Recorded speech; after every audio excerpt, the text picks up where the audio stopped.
welcome to kelompok 1. Check the next slide to know more. Call me Aira. Hi everyone, welcome to my self-introduction presentation. My name is Aira Munzi, you can call me Aira. Call me Dewa. Hi everyone, welcome to my self-introduction presentation. My name is Diwangkara Ayusifa, you can call me Dewa. Call me Rumaisa. Hi everyone, welcome to my self-introduction presentation. My name is Rumaisa Ainul Mardia, you can call me Rumaisa. Call me Nabila. Hi everyone, welcome to my self-introduction presentation. My name is Nabila Nur, you can call me Nabila. Call me Juwita. Hi everyone, welcome to my self-introduction presentation. My name is Juwita Aprilia, you can call me Juwita. Call me Azima. Hi everyone, welcome to my self-introduction presentation. My name is Putri Azima Hasila, you can call me Azima. Call me Zahra. Hi everyone, welcome to my self-introduction presentation. My name is Zahra Arifku, you can call me Zahra. Call me Dinara. Hi everyone, welcome to my self-introduction presentation. My name is Dinara Felisa, you can call me Dinara. We will make my map. My map kali ini berdasarkan tema sejarah dengan judul Kedatangan Bangsa Barat ke Indonesia. Mari kita bahas lebih lanjut di slide selanjutnya. Kedatangan bangsa Barat ke Indonesia dilakukan oleh 4 negara, yaitu Portugis, Spanyol, Inggris, dan Belanda. Portugis dibawa oleh Alfonso de Albuquerque, Spanyol dibawa oleh Sebastian Elcano, Inggris John Willem Johnson, dan Belanda Cornelis de Houtman. Kedatangan bangsa Barat ke Indonesia. Bangsa Barat yang pertama kali mendarat di Indonesia adalah Portugis di Malaka pada tahun 1511. Setelah itu, bangsa Spanyol datang ke Tidore pada tahun 1521 dan Belanda di Pelabuhan Banten pada tahun 1596. Portugis. Kedatangan bangsa Barat ke Indonesia dimulai dengan kedatangan Portugis pada awal abad ke-16. Berikut adalah ringkasan tentang kedatangan Portugis ke Indonesia. Latar belakang, pada abad ke-15, Portugis telah menjelajahi pantai barat Afrika dan mencari rute perdagangan baru ke Asia. Mereka ingin menguasai perdagangan rempah-rempah, terutama lada yang sangat berharga di Eropa. Kedatangan Portugis ke Indonesia pada tahun 1509. Armada Portugis yang dipimpin oleh Diogo Lopes de Sequer tiba di Malaka, Malaysia. Dari sana mereka melanjutkan perjalanan ke Indonesia dan tiba di Pulau Sumatera pada tahun 1511. Perjanjian dengan Kesultanan Malaka.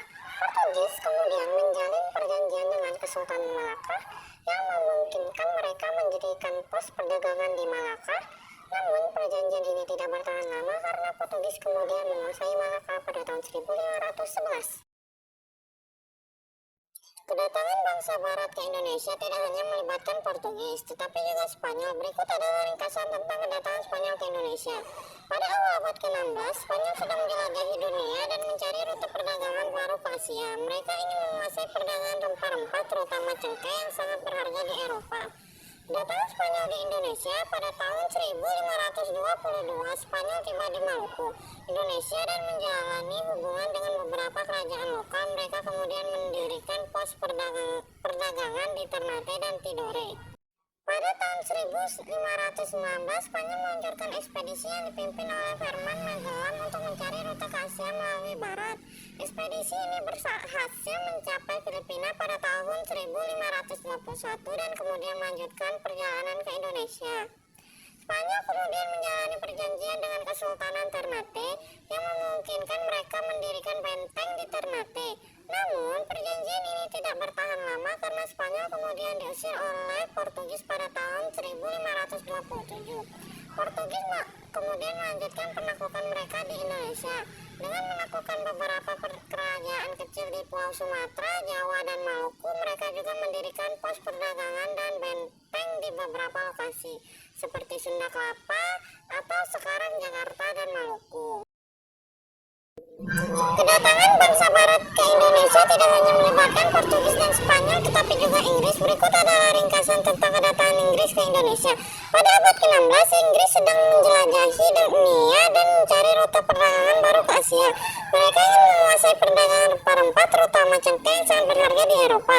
Kedatangan Inggris ke Indonesia memiliki dampak signifikan, antara lain perkenalan teknologi barat seperti senjata api dan kapal layar, perubahan sistem perdagangan dan perekonomian di Indonesia.